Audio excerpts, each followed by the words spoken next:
তুমি ছোট মানুষ, পারবে না। না আম্মু, আমি পারবো ইনশাআল্লাহ। এরপর রুকাইয়া যেন সময় কাটছে না, সে একবার রান্নাঘরে উঁকি মারে, দেখে তার মা দাদি ইফতারের আয়োজন নিয়ে ব্যস্ত। মজার মজার খাবারের ঘ্রাণ বাতাসে ভাসছে, সমুচা, পেঁয়াজু, খেজুর, এসব দেখে রুকাইয়ার মুখে পানি চলে আসে। প্রথম রোজা খুব আনন্দের হয়, কিন্তু দুপুরের পর মনে হচ্ছে আমার পেটে ইঁদুর দৌড়াচ্ছে। আমি একটু পানি খেয়ে ফেললে কি হবে?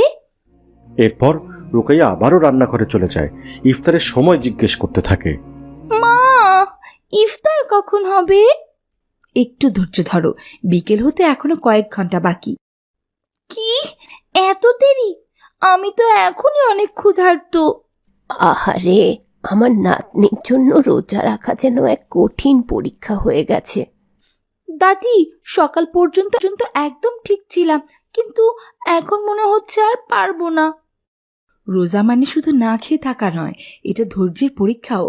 আল্লাহ আমাদের ধৈর্যশীল বানাতে চান, কিন্তু আমার পেটে তো এখনো আল্লাহ ধৈর্য দেননি। আরে ছোট্ট মেয়ে, ধৈর্য আসতে সময় লাগে মা। আর কিছুক্ষণ পরেই তুমি দেখতে পারবে তুমি কতটা শক্তিশালী। তাহলে আমাকে একটু হিসাব করে দাও, ঠিক কত মিনিট বাকি আছে ইফতারের? এখনো 2 ঘন্টার বেশি বাকি। 2 ঘন্টা? না মা, আমি এতক্ষণ অপেক্ষা করতে পারবো না। না মা, আমি এতক্ষণ অপেক্ষা করতে পারবো না, মনে হচ্ছে পেটে ইঁদুর দৌড়াচ্ছে। এই বলে রুকাইয়া ফ্রিজের কাছে গেল, ফ্রিজ থেকে 1 বোতল ঠান্ডা পানি বের করে এনে বলল, আমি একটু পানি খেলে কি রোজা ভেঙে যাবে? এই যে বারবার রান্নাঘরে খাবার দেখতে আসছো, এই জন্য তোমার এমন লাগছে। এসো, এদিকে এসো, আমি তোমাকে রোজার ফজিলত শোনাই। রোজার ফজিলত? সেটা কি দাদি? ফজিলত হচ্ছে রোজার জন্য আল্লাহ আমাদের কি কি উপহার দেবেন। সত্যি দাদি, আল্লাহ আমাদের উপহার দেবেন? হ্যাঁ, রোজার সময় আল্লাহ আমাদের গুনাহ ক্ষমা করেন। যে ব্যক্তি ঈমান ও সওয়াবের আশায় রমজানের রোজা রাখে, আল্লাহ তার পূর্বে সকল গুনাহ মাফ করে দেন। এমন সময় আসরের আজান হলো। আজান শুনে রুকাইয়া বলল, ওই তো আজান হচ্ছে, তাহলে এখন আমি ইফতার করব। রুকাইয়া মা, এখন আসরের আজান হচ্ছে, আর 1 ঘন্টার বেশি সময় বাকি আছে। যাও, তুমি আসরের নামাজ পড়ে আসলে ততক্ষণে আমি তোমার পছন্দের ইফতারগুলো বানিয়ে ফেলি। এরপর রুকাইয়া তার দাদির সাথে আসরের নামাজ আদায় করল। এরপর ইফতারের পূর্বে কালাম সাহেব বাড়িতে ফিরল।